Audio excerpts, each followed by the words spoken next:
All right, these are the answers to the explicit formulas worksheet.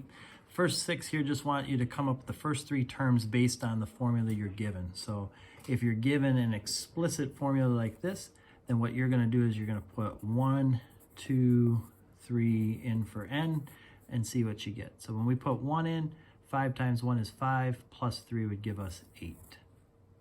Put 2 in, 5 times 2 is 10, 10 plus 3 would be 13.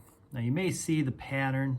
5 means we're just adding 5, and maybe you do that to get to the third term, or maybe you just put 3 in. Either way, it's not too bad. We're just putting in 1, 2, 3. Same thing here, we have an explicit formula. So we're putting in 1, 2, and 3. You may want a calculator to help you with this, but when we put the 1 in, 3 to the 1 minus 1, this would be 3 to the 0. And what you'll learn is anything to the 0 power is always going to give us 1.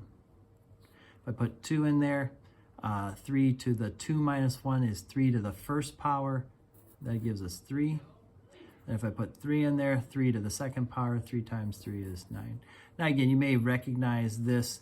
First term was 1. That was what's kind of in front. And 3 is our multiplier, what we're doing to get from term to term to term. That helps you out too. On this one here, this one's telling us that the first term of the sequence is 32. And that the pattern is to add 6. So if I add 6 to this, I get 38. If I add 6 to that, I get 44. So just recognizing, again, what that's telling us and how we move. For number 4, same thing. We're going to put in 1, 2, 3 to get those first 3 terms. So if I put 1 in here, negative 3 plus 8 is 5. Put 2 in, negative 6 plus 8 is 2. Put 3 in, negative 9 plus 8 is a negative 1.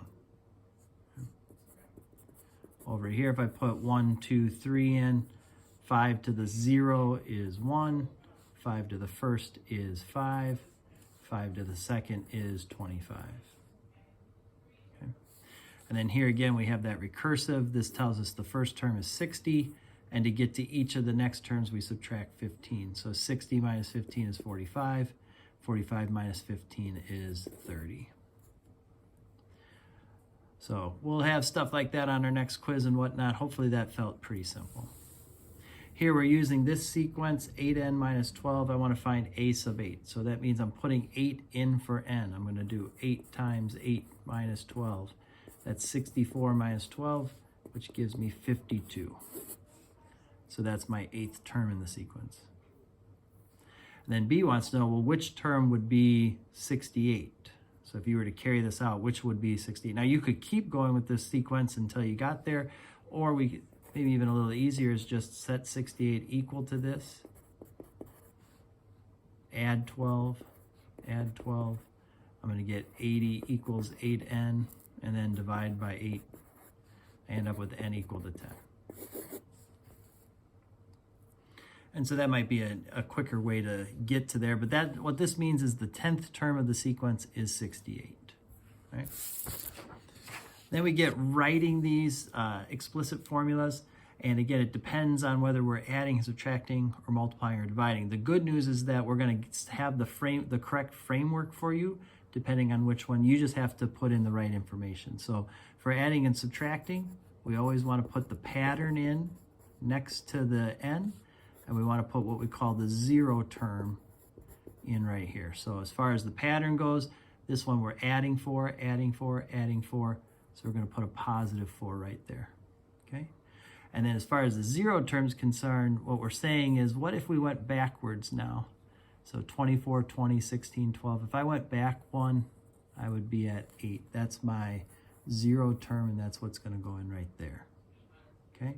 So a sub n equals 4n plus 8. That's our explicit formula for that. Same thing here. We're going to put our pattern in to get from term to term to term here. We're subtracting 6. So we'll put in a negative 6 times n. And then if I carried this backwards, I would be at 39. And that would be my answer right there. Okay. So if we're adding and subtracting to get from term to term, we'll use this framework. But again, that'll be given to you on a quiz or a test.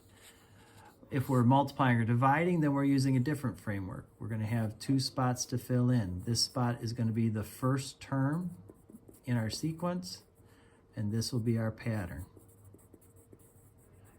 So I'm looking at this sequence, started at 4, so I'm going to put a 4 right there, and we're multiplying by 5, multiply by 5, multiply by 5. So now 5 goes in there.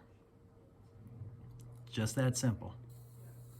Same thing here. I want to put my first term right there. Okay? So I'm going to put 360 right in there. In this spot is my pattern. Now, in this case, the pattern is dividing by 3. So I don't want to write dividing by 3. The best thing to do in a case like that is just to write in 1/3. That kind of looks like dividing by 3, but that's how I want to write it in that form there. Okay? And that takes care of it. Hopefully that felt easy enough. That's what we do with explicit formulas.